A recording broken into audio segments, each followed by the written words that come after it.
आज के एपिसोड की शुरुआत में अनुपमा टूट कर रोने लगती है और राही को ढूंढ रही होती है। अनुपमा बोल रही होती है कि इतने बड़े जंगल में वो राही को कहाँ ढूंढे। अनुपमा बोल रही होती कि राही पता नहीं किस हाल में होगी। अनुपमा बोल रही होती है कि उसने समर को खो दिया था, लेकिन राही को वो कुछ नहीं होने देगी। अनुपमा अनुज का नाम लेकर रोती है और बोल रही है कि उसे अनुज की जरूरत है। अनुपमा बोल रही होती है कि हमारी छोटी मुसीबत में है। तभी अनुपमा को कान्हा जी की तरफ से मदद मिलती है। अनुपमा देखती है कि एक मोर पंख उड़ रहा होता है और अनुपमा उसके पीछे जाने लगती है और वो आगे चलने लगती है। तभी अनुपमा देखती है कि मोर पंख पेड़ में अटक जाता है। अनुपमा बोलती है कि उसे कान्हा जी पर पूरा विश्वास है। अनुपमा आगे बोलती है कि अगर मोर पंख यहीं है तो राही भी यहीं कहीं होगी। दूसरी तरफ दिखाया जाता है कि बापूजी लीला से पूछ रहे होते हैं कि वो ये क्या कर रही है। लीला बताती है कि वो ये इसलिए कर रही है कि बुरी नजर उतर जाए और बुरी बला टल जाए। तभी लीला के हाथ से ढप गिर जाता है। लीला बोलते कि इसका गिरना तो अपशगुन होता है। लीला डर जाती है कि कहीं कुछ गलत तो नहीं होने वाला। दूसरी तरफ अंश प्रार्थना को बोल रहा होता है कि उसके लिए ये सब सोचना सही नहीं है। प्रार्थना बताती है कि पता नहीं गौतम क्या प्लान कर रहा होगा। प्रार्थना आगे बताती है कि हमने उन्हें बताया था कि वो हमें कभी खुश नहीं रहने देगा। अंश प्रार्थना को बोलता है कि ये सब ना सोचो। प्रार्थना बताती है वो उनके बीच में आ गया है, वो हमें चैन से जीने नहीं देगा और हमारा बेबी हमसे छीनने की कोशिश करेगा। अंश उसे बताता है कि कोई हमसे बेबी नहीं छीन सकता। तभी प्रार्थना को दर्द होने लगता है। अंश, पराग, अनिल, मोतीबा सबको बुलाता है और सभी वहां आते हैं। ख्याति प्रार्थना से पूछती है कि क्या हुआ मेरे आर्यन को। प्रार्थना बताती है कि उसे बहुत दर्द हो रहा है। दूसरी तरफ प्रेम राही को फोन कर रहा होता है और बोल रहा होता है कि राही को फोन नहीं लग रहा। प्रेम परेशान होकर बोलता है कि कैसे पता चले कि वहां सब ठीक है। प्रेम राही की फोटो देखकर उसे मिस करता है। तभी प्रेम से एक आदमी टकराता है और प्रेम का फोन नीचे गिर जाता है। प्रेम का फोन की स्क्रीन टूट जाती है और प्रेम परेशान हो जाता है। दूसरी तरफ अनुपमा राही को ढूंढ रही होती है। तभी उसे एक गड्ढा दिखाई देता है। अनुपमा बोलती है कि ये गड्ढा यहाँ कैसे। अनुपमा बोलती है कि कहीं राही इसके अंदर तो नहीं है। अनुपमा जोर जोर से राही को आवाज देती है। तभी अनुपमा देखती है कि वहाँ बहुत सारे गड्ढे हैं। अनुपमा घबरा जाती है कि जंगल के बीच इतने गड्ढे हैं, जरूर कोई बात है यहाँ। अनुपमा सभी गड्ढे चेक करती है और राही को आवाज देती है।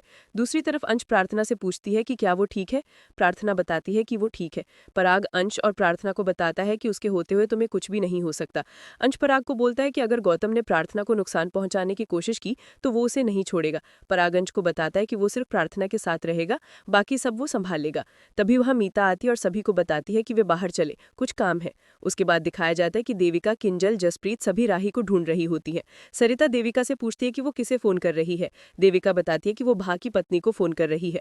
भा की पत्नी फोन उठाने वाली होती है। तभी भा का आदमी फोन उठा लेता है और देविका चुप हो जाती है और फोन बंद कर देती है। देविका सरिता को बताती है कि वो नहीं चाहती कि भा की पत्नी हमारी वजह से किसी समस्या में आ जाए, इसीलिए उसने फोन बंद कर दिया। दूसरी तरफ अनुपमा राही को ढूंढ रही होती है। तभी अनुपमा देखती है कि वहां एक लॉकेट है। अनुपमा उसे उठाती है और राही को बुलाने लगती है। अनुपमा एक पत्थर नीचे पकड़ती है और बोलती है कि वो अंदर आ रही है। अनुपमा वो लॉकेट पहन लेती है। अनुपमा अंदर जाने के लिए कुछ ढूंढती है। अनुपमा को एक रस्सी मिलती है और वो उसे पत्थर से बांधती है और फिर खुद को भी उसी रस्सी से बांधती है। अनुपमा बोल रही होती है कि एक माँ रिस्क तो ले सकती है लेकिन अपनी बच्ची के लिए कमजोर नहीं हो सकती। अनुपमा धीरे धीरे अंदर जाती है। आगे दिखाया जाता है कि प्रेम बेचैन हो रहा होता है और खुद से बोल रहा होता है कि ये उसे क्या हो रहा है, क्यों उसे लग रहा है कि राही किसी परेशानी में है।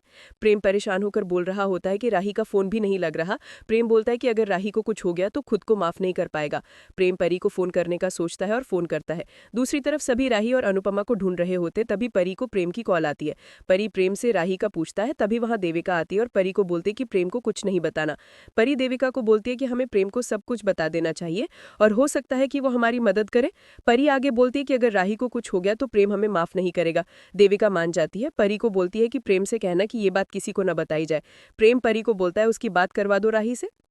देविका प्रेम को बताती है लेकिन नेटवर्क चला जाता है और प्रेम परेशान हो जाता है। आगे दिखाया जाता है कि सरिता बताती है कि सब देख लिया लेकिन कहीं भी कुछ पता नहीं चला। देविका सरिता को बोलती है कि वो सोचे अगर कोई ऐसी जगह हो जहां भा, अनुपमा और राही को छुपा सकता है। सरिता बताती है कि उसके एक खुफिया ठिकाने उसे पता नहीं है। देविका बोलती है कि सारी जगह देखी है लेकिन वो दोनों नहीं मिल रही। देविका बोलती है कि अब उन्हें बजाकर देखना होगा और कैसे भी करके राही और अनुपमा को ढूंढना है। आगे दिखाया जाता है कि अनुपमा नीचे टनल में पहुंच जाती है और देखती है कि वहां कोई नहीं होता। अनुपमा सोचती है कहीं राही ऊपर तो नहीं। तभी अनुपमा को किसी चीज की आवाज सुनाई देती है और राही का नाम लेती है। राही अनुपमा की आवाज सुनती है और अनुपमा को बुलाने लगती है। अनुपमा आगे जाने लगती है। दूसरी तरफ भात तैयार हो रहा होता है और तात्या भा की तारीफ करने लगते हैं। भा तात्या को बता रहा होता है कि इस दशहरे को रावण के साथ उस माँ बेटी की चिता भी जलेगी। तात्या बोलता है पर अगर वो दोनों बच गई तो?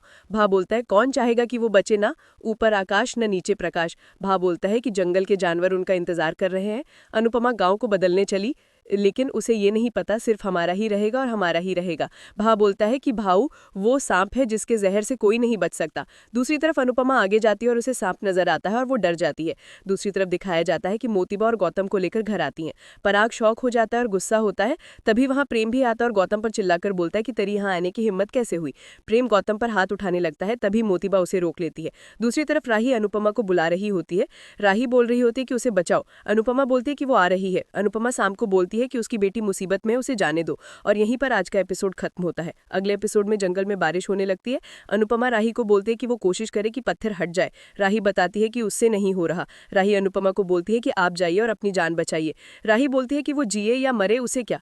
दूसरी तरफ भा बोलता है कि अगर अनुपमा की बेटी सांप से बच गई तो बारिश के पानी में डूब जाएगी।